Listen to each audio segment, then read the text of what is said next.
Hi అండి, అందరికీ welcome back to our channel. ఇప్పుడైతే మేము మా అమ్మ వాళ్ళ ఇంటికి అయితే వెళ్తున్నాం అనమాట. ఎందుకు అని అంటే అక్కడ మా మరదలది పురుడు ఫంక్షన్ ఉందన్నమాట. సడన్గా బయలుదేరుతున్నాము చీకట్లో. అసలు అనుకోవాలా రేపు మార్నింగ్ వెళ్దాంలే అనుకున్నాను, కానీ ఇంకా మా వారికి ఎర్లీగా డ్యూటీ అయిపోవడం వల్ల ఇంక ఇప్పుడైతే మేము బయలుదేరుతున్నాము. చూస్తూ ఉండండి. ఎంత ఎర్లీగా హైవే మీద వెళ్ళాలన్నమాట.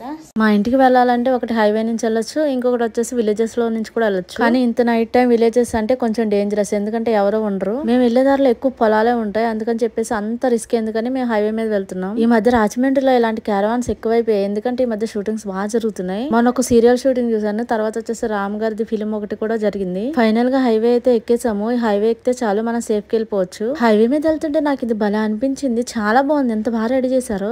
అక్కడ ఏం జరుగుతుందో నాకైతే తెలియదు, కానీ నాకైతే చూడడానికి చాలా బాగా అనిపించింది. శివరాత్రి ముందే వచ్చేసిందా అన్నట్టుంది. నైట్ టైం ధాబాలు అయితే దగదగలు ఆడిపోతూ ఉంటాయి, ఎందుకంటే వెళ్లే వాళ్ళందరినీ అట్రాక్ట్ చేయడానికి.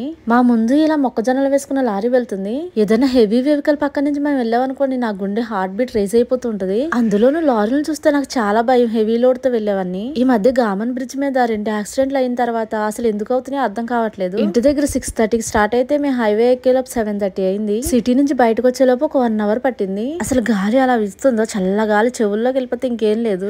ఎదురు కూర్చున్న మా అమ్మాయి వెనక్కి వచ్చేసింది, నేను ఎదురున్నానని చెప్పేసి. లాస్ట్ టైం ట్రైన్ లో వెళ్ళినప్పుడు ఏం జరిగిందో చెప్పాను కదా మీకు. ఆ సిచ్యువేషన్ తర్వాత మాకు ట్రైన్ లోకి వెళ్ళాలంటే చాలా భయం. కనీసం పిల్లలు కూర్చోడానికి కూడా స్పేస్ ఇవ్వట్లేదు, అంత దారుణంగా ఉంది. అందుకని ఇలా బైక్ మీద అయితే వెళ్ళిపోతున్నాము.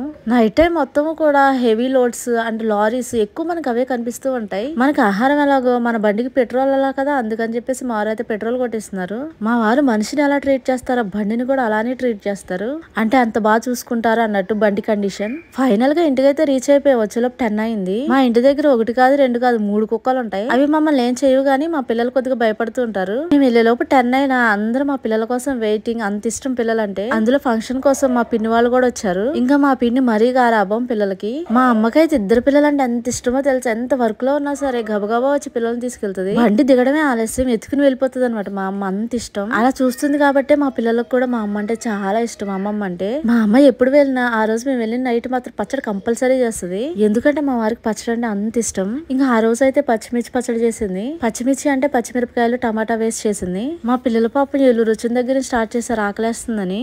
రెడీ అయిపోయి కుర్చీలో కూర్చున్నారు, కానీ తినడానికి కనీసం పట్టుమని ఒక 2 ముద్దలు కూడా తినలేదు వాళ్ళు.